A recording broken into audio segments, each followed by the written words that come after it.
Tuesday morning, everyone.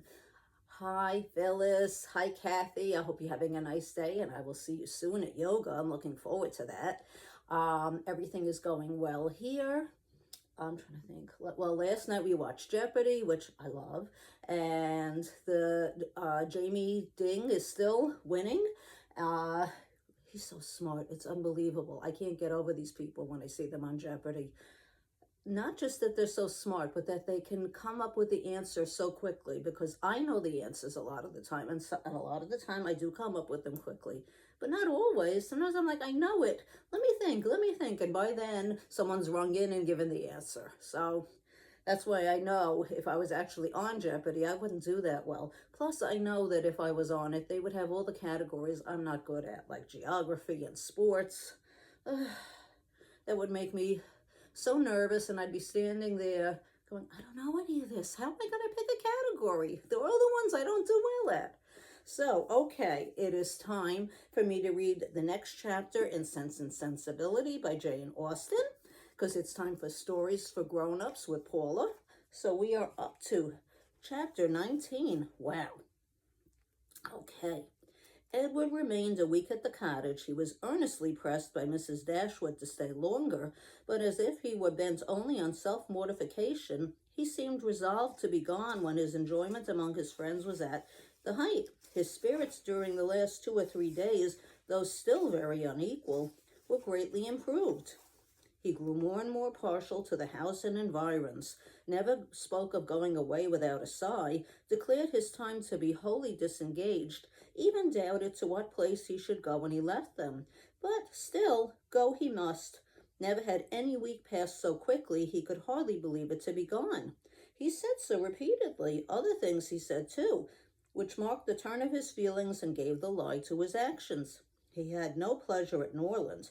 He detested being in town, but either to Norland or London he must go. He valued their kindness beyond anything, and his greatest happiness was in being with them. Yet he must leave them at the end of a week, in spite of their wishes and his own, and without any restraint on his time. Elinor placed all that was astonishing in this way of acting to his mother's account, and it was happy for her that he had a mother whose character was so imperfectly known to her, as to be the general excuse for everything strange on the part of her son. Disappointed, however, and vexed as she was, and sometimes displeased with his uncertain behavior to herself, she was very well disposed on the whole to regard his actions with all the candid allowances and generous qualifications which had been rather more painfully extorted from her for Willoughby's service by her mother. His want of spirits, of openness, and of consistency were most usually attributed to his want of independence, and his better knowledge of Mrs. Ferrars' disposition and designs. The shortness of his visit, the steadiness of his purpose in leaving them, originated in the same fettered inclination, the same inevitable necessity of temporizing with his mother. The old, well-established grievance of duty against will, parent against child, was the cause of all. She would have been glad to know when these difficulties were to cease. This opposition was to yield, when Mrs. Ferrars would be reformed, and her son be at liberty to be happy.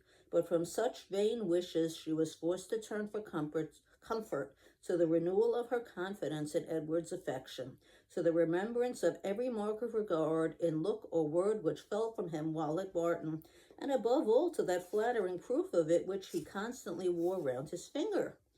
I think, Edward, said Mrs. Dashwood, as they were at breakfast the last morning, you would be a happier man if you had any profession to engage your time and give an interest to your plans and actions. Some inconvenience to your friends, indeed, might result from it. You would not be able to give them so much of your time, but, with a smile, you would be materially benefited in one particular at least. You would know where to go when you left them.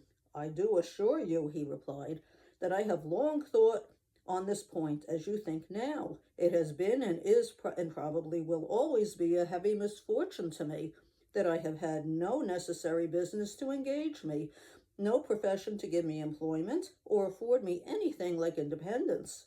But unfortunately my own nicety and the nicety of my friends have made me what I am, an idle, helpless being. We never could agree in our choice of a profession.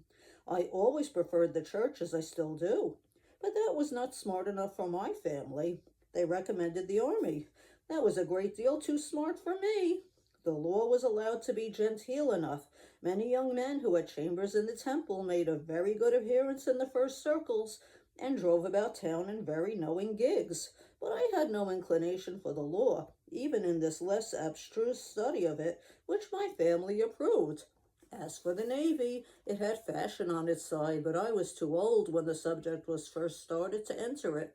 And at length, as there was no necessity for my having any profession at all, as I might be as dashing and expensive without a red coat on my back as with one, idleness was pronounced on the whole to be the most advantageous and honorable.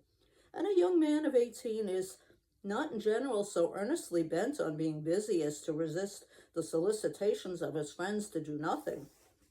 I was therefore entered at Oxford, and have been properly idle ever since. The consequence of which I suppose will be, said Mrs. Dashwood, since leisure has not promoted your own happiness, that your sons will be brought up to as many pursuits, employments, professions, and trades as Columella's.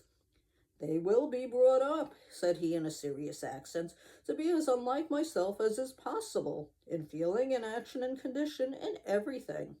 Come, come, this is all an effusion of immediate want of spirits, Edward. You are in a melancholy humor, and fancy that any one unlike yourself must be happy. But remember that the pain of parting from friends will be felt by everybody at times, whatever be their education or state. Know your own happiness. You want nothing but patience, or give it a more fascinating name. Call it hope.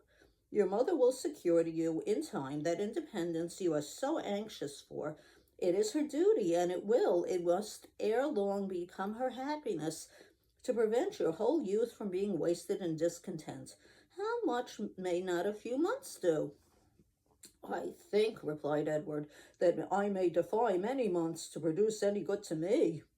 This desponding turn of mind, though it could not be communicated to Mrs. Dashwood, gave additional pain to them all in the parting, which shortly took place, and left an uncomfortable impression on Eleanor's feelings especially, which required some trouble and time to subdue. But as it was her determination to subdue it, and to prevent herself from adhering to suffer more than what all her family suffered on his going away, she did not adopt the method so judiciously employed by Marianne on a similar occasion to augment and fix her sorrow by seeking silent solitude and idleness. Their means were as different as their objects, and equally suited to the advancement of each. Eleanor sat down to her drawing table as soon as he was out of the house, busily employed herself the whole day, neither sought nor avoided the mention of his name, appeared to interest herself almost as much as ever in the general concerns of the family, and if by this conduct she did not lessen her own grief, it was at least prevented from unnecessary increase, and her mother and sisters were spared much solicitude on her account. Such behavior as this, so exactly the reverse of her own, appeared no more meritorious to Marianne than her own had seemed faulty to her. The business of self-command she settled very easily. With strong affections it was impossible. With calm ones it could have no merit. That her sister's affections were calm she dared not deny, though she blushed to acknowledge it, and of the strength of her own she gave a very striking proof, by still loving and respecting that sister in spite of this mortifying conviction. Without shutting herself up from her family, or leaving the house in determined solitude to avoid them, or being awake the whole night to indulge meditation, Eleanor found every day afforded her leisure enough to think of Edward, and of Edward's behavior, in every possible variety which the different state of her spirits at different times could produce, with tenderness, pity, approbation, censure, and doubt. There were moments in abundance when, if not by the absence of her mother and sister, at least by the nature of their employments, conversation was forbidden among them, and every effect of solitude was produced. Her mind was inevitably at liberty. Her thoughts could not be chained elsewhere, and the past and the future on a subject so interesting must be before her, must force her attention and engross her memory, her reflection, and her fancy. From a reverie of this kind, as she sat at her drawing table, she was roused one morning soon after Edward's leaving them by the arrival of company. She happened to be quite alone. The closing of the little gate at the entrance of the green court in front of the house drew her eyes to the window, and she saw a large party walking up to the door. Amongst them were Sir John and Lady Middleton and Mrs. Jennings, but there were two others, a gentleman and lady, who were quite unknown to her. She was sitting near the window, and as soon as Sir John perceived her, he left the rest of the party to the ceremony of knocking at the door, and stepping across the turf, obliged her to open the casement to speak to him, though the space was so short between the door and the window as to make it hardly possible to speak at one without being heard at the other. "Well," said he, "we have brought you some strangers. How do you like them?" "Hush, they will hear you." "Never mind if they do. It is only the Palmers. Charlotte is very pretty, I can tell you. You may see her if you look this way." As Eleanor was certain of seeing her in a couple of minutes without taking that liberty, she begged to be excused. "Where is Marianne? Has she run away because we are come? I see her instrument is open." "She is walking, I believe." They were now joined by Mrs. Jennings, who had not patience enough to wait till the door was opened before she told her story. She came hallooing to the window. "How do you do, my dear? How does Mrs. Dashwood do? And where are your sisters? What, all alone? You will be glad of a little company to sit with you. I have brought my other son and daughter to see you. Only think of their coming so suddenly. I thought I heard a carriage last night while we were drinking our tea, but it never entered my head that it could be them. I thought of nothing but whether it might not be Colonel Brandon come back again, so I said to Sir John, 'I do think I hear a carriage. Perhaps it is Colonel Brandon come back again.'" Eleanor was obliged to turn from her in the middle of her story to receive the rest of the party. Lady Middleton introduced the two strangers. Mrs. Dashwood and Margaret came downstairs at the same time, and they all sat down to look at one another while Mrs. Jennings continued her story as she walked through the passage into the parlor attended by Sir John.